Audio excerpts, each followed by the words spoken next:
நீங்கள் இணைந்திருப்பது ஜெஃப்னா படியனின் காலை நேர பிரதான செய்திகளுடன். முதலில் தலைப்புச் செய்திகள். புலம்பெயர் நாட்டு ஆண்களை இலக்கு வைத்து ஜாலில் ரகசிய சதி. 10 மாதங்களில் நாட்டுக்கு லட்சக்கணக்கான சுற்றுலா பயணிகள் வருகை. அனுர் அரசின் இறுதி நாளை கணிக்கும் சஜித் அணி. வேலைவாய்ப்பு தருவதாக கூறி பண மோசடி, நீதிமன்றம் பிறப்பித்த உத்தரவு. வடக்கில் ஆயுதம் மீட்பு, மஹிந்தவின் பாதுகாப்பு அதிகாரி வழக்கில் புதிய திருப்பம். ஐஸ் போதைப் பொருளுடன் சிக்கிய கெகல்பத்ர பத்மேவின் 3 நண்பர்கள். ஆஸ்திரேலியாவில் முன்னெடுக்கப்படவுள்ள பொங்கு தமிழ் நிகழ்வு. மாறுவேடத்தில் நிதி சேகரிப்பு, காவல்துறையிடம் சிக்கிய போலி மதகுரு. சாவகச்சேரி போலீசாரின் அதிரடி, மேற்கொள்ளப்பட்ட திடீர் சோதனை. 2025 ஆண்டின் ஜனவரி மாதம் 1ஆம் தேதியிலிருந்து அக்டோபர் மாதம் 29ஆம் தேதி வரையான காலப்பகுதிக்குள் 18,78,557 சுற்றுலா பயணிகள் நாட்டுக்கு வருகை தந்துள்ளனர் என்று இலங்கை சுற்றுலா அபிவிருத்தி அதிகார சபை தெரிவித்துள்ளது. இந்த ஆண்டின் இதுவரையான காலப்பகுதிக்குள் அதிகளவான சுற்றுலா பயணிகள் இந்தியாவில் இருந்து வருகை தந்துள்ள நிலையில் அவர்களின் மொத்த எண்ணிக்கை 4,20,033 ஆகும். அத்துடன் ஐக்கிய ராஜ்யத்தில் இருந்து 1,74,021 சுற்றுலா பயணிகளும், ரஷ்யாவில் இருந்து 1,32,594 சுற்றுலா பயணிகளும், ஜெர்மனியில் இருந்து 1,15,938 சுற்றுலா பயணிகளும், சீனாவில் இருந்து 1,11,998 சுற்றுலா பயணிகளும், பிரான்சில் இருந்து 93,104 சுற்றுலா பயணிகளும், ஆஸ்திரேலியாவில் இருந்து 84,606 சுற்றுலா பயணிகளும், நெதர்லாந்தில் இருந்து 55,444 சுற்றுலா பயணிகளும், அமெரிக்காவில் இருந்து 51,862 சுற்றுலா பயணிகளும் நாட்டுக்கு வருகை தந்துள்ளனர் என்று இலங்கை சுற்றுலா அபிவிருத்தி அதிகார சபை மேலும் தெரிவித்துள்ளது. போலீஸ் தடுப்பு காவலில் வைக்கப்பட்டுள்ள பாதாள உலக கும்பலைச் சேர்ந்த கெகல்பத்ர பத்மே என்பவரின் சகாக்கள் 3 வத்தலை பிரதேசத்தில் வைத்து போலீசாரால் கைது செய்யப்பட்டுள்ளனர். வத்தலை பல்லியபத்த பிரதேசத்தில் போலீசாரால் நேற்று வியாழக்கிழமை மாலை மேற்கொள்ளப்பட்ட விசேட சுற்றிவளைப்பின் போது 3 சந்தேக நபர்களும் ஐஸ் போதைப்பொருளிடம் கைது செய்யப்பட்டுள்ளனர். போலீசாரின் விசாரணையில் கைது செய்யப்பட்ட 3 கெகல்பத்ர பத்மே என்பவரின் சகாக்கள் என தெரிய வந்துள்ளது. சந்தேக நபர்களிடமிருந்து கைப்பற்றப்பட்ட ஐஸ் போதைப்பொருள் 3.5 கோடி ரூபாய் பெறுமதியானது என போலீஸ் விசாரணையில் மேலும் தெரிய வந்துள்ளது. கைது செய்யப்பட்ட 3 மேலதிக விசாரணைகளின் பின்னர் வெலிசரை நீதவான் நீதிமன்றத்தில் முன்னிலைப்படுத்தப்பட உள்ளனர். இந்தோனேசியாவில் குற்றப்புலனாய்வு திணைக்கள அதிகாரிகள் மற்றும் இந்தோனேசிய போலீசாரால் 7 நாள்களாக மேற்கொள்ளப்பட்ட விசேட சுற்றிவளைப்பு நடவடிக்கையின் போது கெகல்பத்ர பத்மே உள்ளிட்ட பாதாள உலக குழு உறுப்பினர் கடந்த ஆகஸ்ட் மாதம் கைது செய்யப்பட்டு இலங்கைக்கு நாடு கடத்தப்பட்டதை அடுத்து போலீஸ் தடுப்பு காவலில் வைக்கப்பட்டு விசாரணைக்கு உட்படுத்தப்பட்டு வருகின்றமை குறிப்பிடத்தக்கது. சாவகச்சேரி போலீஸ் பிரிவுக்கு உட்பட்ட நாவட்குழி பகுதியில் பொறுப்பதிகாரி CI கோணேஸ்வரன் தலைமையில் மேற்கொள்ளப்பட்ட சோதனையின் போது உடமையில் 25 கிராம் ஹெரோயின் வைத்திருந்த சந்தேக நபர் ஒருவர் கைது செய்யப்பட்டுள்ளார். கைது செய்யப்பட்டவர் 36 வயதுடைய நபர் எனவும் கைது செய்யப்பட்ட சந்தேக நபரையும் சான்று பொருளையும் நீதிமன்றத்தில் முற்படுத்த போலீசார் நடவடிக்கை எடுத்துள்ளது குறிப்பிடத்தக்கது. அண்மை காலமாக பல பகுதிகளில் போதைப்பொருள் பாவனைகள் அதிகரித்து வரும் நிலையில் போலீசார் அதற்கு தீவிரமாக நடவடிக்கை எடுத்து அதனை தடுத்து வருவதும் குறிப்பிடத்தக்க விடயமாகும். விளக்கமறியலில் வைக்கப்பட்டிருந்த முன்னாள் ஜனாதிபதி மஹிந்த ராஜபக்சவின் பாதுகாப்பு அதிகாரி நெவில் வென்னியாராட்சியை பிணையில் செல்ல அனுமதித்து கொழும்பு நீதவான் நீதிமன்றம் உத்தரவிட்டுள்ளது. லஞ்ச ஒழிப்பு ஆணைக்குழுவின் அதிகாரிகள் மற்றும் சந்தேக நபரின் சட்டத்தரணிகள் முன்வைத்த வாதங்களை பரிசீலித்த பின்னர் கொழும்பு தலைமை நீதவான் அசங்க போதரகம இந்த உத்தரவை பிறப்பித்துள்ளார். அதன்படி சந்தேக நபரை 50,000 ரொக்கப்பிணையிலும் தலா 1 மில்லியன் பெறுமதியான 3 சரீர பிணையிலும் செல்ல நீதவான் அனுமதித்துள்ளார். இதேவேளை சந்தேக நபருக்கு வெளிநாடு செல்ல தடை விதிக்கப்பட்டுள்ளதாகவும் நீதவான் மேலும் அறிவித்துள்ளார். பின்னர் வழக்கை ஜனவரி மாதம் 16ஆம் தேதி விசாரணைக்கு அழைக்குமாறு நீதவான் உத்தரவிட்டுள்ளார்.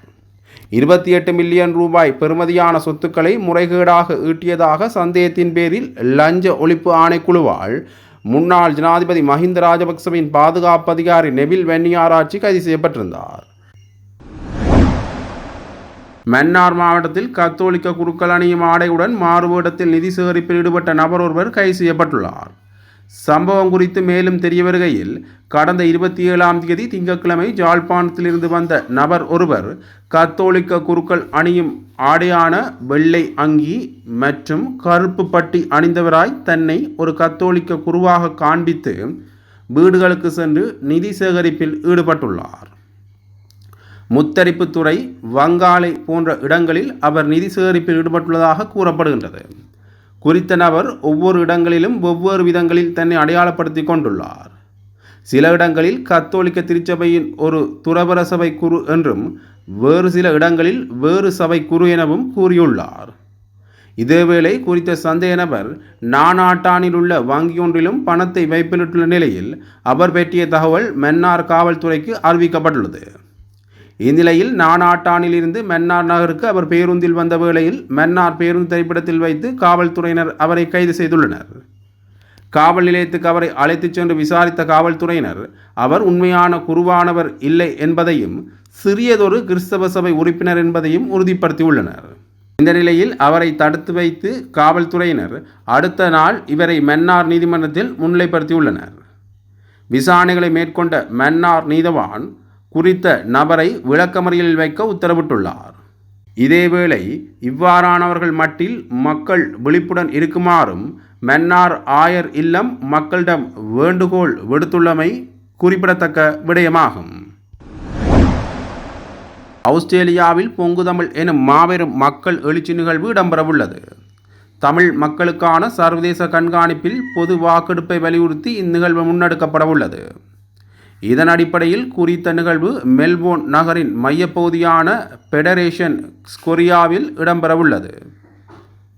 இந்த நிலையில் எதிர்வரும் நவம்பர் மாதம் 9ஆம் தேதி காலை 10 மணி முதல் மதியம் 1 மணி வரை நிகழ்வுகள் முன்னெடுக்கப்பட உள்ளன. குறித்த நிகழ்வை அனைத்து தமிழ் அமைப்புகள், பழைய மாணவர் அமைப்புகள் மற்றும் ஆஸ்திரேலியாவில் வாழும் இளையோர்கள் உள்ளடங்கலாக ஒட்டுமொத்த தமிழர்களும் இணைந்து நடத்துவதாக தெரிவிக்கப்பட்டுள்ளது. மேலும் பல்லாயிரக்கணக்கான மக்கள் பங்கேற்கவிருக்கும் இந்த நிகழ்வில் ஆஸ்திரேலிய அரசியல் தலைவர்கள் உட்பட பல தலைவர்களும் கலந்து கொள்ள உள்ளமை குறிப்பிடத்தக்க விடயமாகும். மாகாண சபை தேர்தல் நடத்தப்படும் தினமே இந்த அரசின் இறுதி தினம் என ஐக்கிய மக்கள் சக்தியின் நாடாளுமன்ற உறுப்பினர் ஹேஷா விதானகே தெரிவித்துள்ளார். இது தொடர்பில் ஊடகங்களிடம் அவர் மேலும் தெரிவிக்கையில், எதுவுமே தெரியாத அமைச்சர்கள் குழு ஒன்று தற்போது நாடாளுமன்றத்தில் அமர்ந்திருக்கின்றது. அதனை மக்களும் உணர ஆரம்பித்திருக்கின்றனர். நாட்டிலிருந்து போதைப் பொருளை முற்றாக ஒழித்து நாட்டை கட்டியெழுப்பது சிறந்த வேலை திட்டமாகும். எனினும் அது பொது நிர்வாகத்தின் பிரதான பொறுப்பல்ல. போதைப்பொருள் ஒழிப்பு என்பது அரச நிர்வாகத்தின் ஒரு பகுதி மாத்திரமே ஆகும். கடந்த அரசுகளும் இதனை செய்திருக்கின்றன. ஆனால் அவை ஊடகங்கள் ஊடாக பாரிய பிரச்சாரங்களை முன்னெடுக்கவில்லை. எவ்வாறு அரசை நிர்வகிப்பது என்று தெரியாமல் ஜனாதிபதி அன்ரோமா அரசநாயக்க திண்டாடி கொண்டிருக்கின்றார். அதனால் போலீஸ் மாதிபர் ஊடாக ஆட்சியை முன்னெடுத்துச் செல்ல முயற்சிக்கின்றனர். அந்த அடிப்படையிலேயே வெலிகம பிரதேச சபை தவிசாளரின் கொலை தொடர்பான விசாரணைகளை சமூக ஊடகங்களில் பகிரங்கமாக முன்னெடுக்கின்றனர். இவ்வாறு போலீஸ் மாதிபரை கொண்டு ஆட்சியை முன்னெடுத்துச் செல்ல முடியாது என அரசை எச்சரிக்கின்றோம். போதைப்பொருள் பிரச்சாரங்களை தவிர அபிவிருத்திகள் தொடர்பிலோ முதலீடுகள் தொடர்பிலோ முதலீட்டு வருமானம் தொடர்பிலோ அரசால் இதுவரையில் எந்த ஒரு அறிவிப்பும் வெளியிடப்படவில்லை. எதிர்க்கட்சிகளை ஒடுக்கி முன்னெடுக்கப்படும் அரசியலுக்கு மக்கள் எவ்வாறு பதிலளிக்கப் போன்றார்கள் என்பதை பொறுத்திருந்து பார்ப்போம். எனவே முடிந்தால் மாகாண சபை தேர்தலை நடத்தி காட்டுமாறு அரசுக்கு சவால் விடுக்கின்றோம். இனியும் மாகாண சபை தேர்தல் காலம் தாழ்த்த முடியாது. மாகாண சபை தேர்தல் நடத்தப்படும் தினமே இந்த அரசின் இறுதி தினமும் ஆகும் என அவர் தெரிவித்துள்ளார். புலம்பெயர் நாட்டில் உள்ளவர்களை வெளியில் கூற முடியாத வலையில் சிக்க வைத்து அவர்களிடமிருந்து போதைப் பொருளுக்கு அடிமையான கேங்ஸ்டர்கள் பணம் பறிக்கின்றனர் என்று தேசிய மக்கள் சக்தியின் நாடாளுமன்ற உறுப்பினர் இளங்குமரன் தெரிவித்துள்ளார். தனியார் ஊடகம் ஒன்றில் நடந்த நேர்காணல் நிகழ்ச்சியிலேயே அவர் இந்த கருத்தை தெரிவித்துள்ளார். தொடர்ந்தும் கருத்து தெரிவித்த அவர், பெண்களையும் குறிப்பாக பாடசாலை மாணவிகளை பயன்படுத்தி இந்த வேலைகள் இடம்பெறுகின்றன. பெண்கள் தவறான முடிவெடுப்பதற்கு பின்னர் இவ்வாறான காரணங்கள் இருக்கின்றன. இந்த மர்ம முடிச்சுக்களை அவிழ்த்து எதிர்காலத்தில் பாதுகாப்பான சமூகத்தை உருவாக்க வேண்டும் என்று அவர் தெரிவித்துள்ளார். அது மட்டுமில்லாமல் இந்த போதைப்பொருள் மோசடியில் அரசியல்வாதிகளின் பின்புலம் இருப்பதாகவும் அவர் சுட்டிக்காட்டியுள்ளார். இது தொடர்பாக அண்மையில் நடந்த ஒரு நிகழ்வில் பேசுகின்ற பொழுது ஜனாதிபதி அன்றகுமார திசாநாயக்க அவர்களும் அரசியல்வாதிகளின் ஆசீர்வாதத்துடனேயே இங்கே போதைப்பொருள் மாஃபியாக்கள் செயல்படுகின்றன என்கின்ற விடயத்தை தெரிவித்திருந்தமை குறிப்பிடத்தக்கது. வெளிநாடுகளில் வேலைவாய்ப்பு பெற்றுத் தருவதாக கூறி 60 லட்சம் ரூபாய் மோசடி செய்த குற்றச்சாட்டில் கைது செய்யப்பட்டு விளக்கமறியலில் வைக்கப்பட்டுள்ள நபரை எதிர்வரும் நவம்பர் மாதம் 3ஆம் தேதி மீண்டும் விளக்கமறியலில் வைக்குமாறு மகர பிரதான நீதவான் லோச்சினி அபேவிக்ரம உத்தரவிட்டுள்ளார். கோணவெல பிரதேசத்தைச் சேர்ந்தவரை இவ்வாறு விளக்கமறியலில் வைக்கப்பட்டுள்ளவர் ஆவார். இதன்போது நீதிமன்றில் முன்னிலையான கடவத்தை போலீசார் விளக்கமறியலில் வைக்கப்பட்டுள்ள நபருக்கு எதிராக 22 முறைப்பாடுகள் இருக்கின்றன எனவும் இவர் வெளிநாட்டில் வேலைவாய்ப்பு பெற்றுத் தருவதாக கூறி ஏமாற்றியவர்களிடமிருந்து அவர்களது கடவுச்சீட்டுகளையும் பெற்றுக்கொண்டுள்ளார் எனவும் தெரிவித்துள்ளார். அத்துடன் விளக்கமறியலில் வைக்கப்பட்டுள்ள நபரின் வங்கிக் கணக்குகள் தொடர்பில் விசாரணைகள் இடம்பெற்று வருகின்றன எனவும் கடவத்தை போலீசார் நீதிமன்றத்தில் தெரிவித்துள்ளனர். இதனை கருத்தில் கொண்ட நீதவான் அந்த நபரை எதிர்வரும் நவம்பர் மாதம் 3ஆம் தேதி வரை மீண்டும் விளக்கமறியலில் வைக்குமாறு உத்தரவிட்டுள்ளார் என்பது குறிப்பிடத்தக்கது. தொடர்ந்தும் செய்திகளை அறிந்து கொள்ள ஜெஃப்னா பொடியன் யூடியூப் தளத்தோடு இணைந்திருங்கள். நன்றி, வணக்கம்.